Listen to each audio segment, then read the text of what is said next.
হিউস্টনে পৌঁছিয়ে টিম টাইগার্সের ব্যাটে বলে অনুশীলন নাই, চলছে ফিটনেস ট্রেনিংয়ের কাজ। হিউস্টনের জিমে লম্বা সময় কাটিয়েছেন নাজমুল শান্তর দল। চলছে কঠোর পরিশ্রম, সঙ্গে টিম কম্বিনেশন বাড়িয়ে নেবার প্রচেষ্টা। জিমনেশিয়ামে ক্যাপ্টেন শান্তর ওয়েট ট্রেনিংকে ঘিরে যেন সব ব্যস্ততা সাকিব হৃদয়ের। পাশে দাঁড়িয়ে শরীফুল করছেন শান্তর ট্রাইমিংয়ের চুলচেরা হিসেব নিকেশ। পরন্ত বয়সে এসেও মাহমুদুল্লাহ রিয়াদ যেন ফিটনেসে দুর্বার। তাই তো প্রিয় বড় ভাইকে দেখে মুগ্ধ হয়ে হাততালি না দিয়ে পারলেন না লিটন কুমার দাস।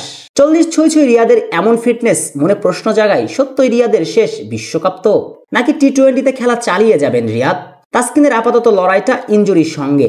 জিম্বাবুয়ের বিপক্ষে শেষ টি-20তে ইনজুরিতে পড়েন তাসকিন। মিস করবেন যুক্তরাষ্ট্রের বিপক্ষে টি-20 সিরিজ। তবে ইনজুরি বাধা টপকিয়ে বিশ্বকাপের প্রথম ম্যাচ থেকে মাঠে ফিরতে চাইবেন বাংলার পেস সেন্সেশন। তাই তো ফিটনেস ট্রেনিংয়ে বড্ড সিরিয়াস ঢাকা এক্সপ্রেস। তানজিম সাকিবের ফিটনেস ট্রেন করা দেখে কেন এমন উচ্ছ্বাসিত রিশাদ? পাশে দাঁড়িয়ে শেখ মেহেদীকে কি তালিম দিচ্ছেন মুস্তাফিজ? কাটার মাস্টার কি আইপিএলের অভিজ্ঞতা শেয়ার করছেন ছোট ভাই মেহেদীর সঙ্গে? বিশ্বকাপের মূল পর্বে নামার আগে যুক্তরাষ্ট্রের বিপক্ষে 3 ম্যাচের টি-20 সিরিজ খেলবে টাইগাররা, যেটার প্রথম ম্যাচ মাঠে করাবে 21 মে।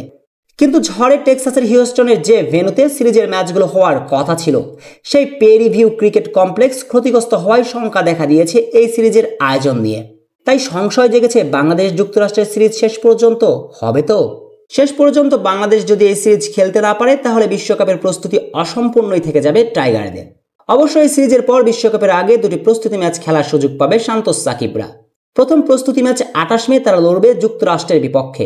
এরপর দ্বিতীয় প্রস্তুতি ম্যাচ নিউ ইয়র্কে 1 জুন তারা লড়বে ভারতের বিপক্ষে। অবশ্য এই সিরিজ ছাড়াও ক্ষতিগ্রস্ত হওয়া ভেন্যুতে আগামী 7 জুন শ্রীলঙ্কার বিপক্ষে বিশ্বকাপের প্রথম ম্যাচে মাঠে নামবে টাইগাররা। শেখ আসাদুদ্দৌলা অনিক, টিভি স্পোর্টস।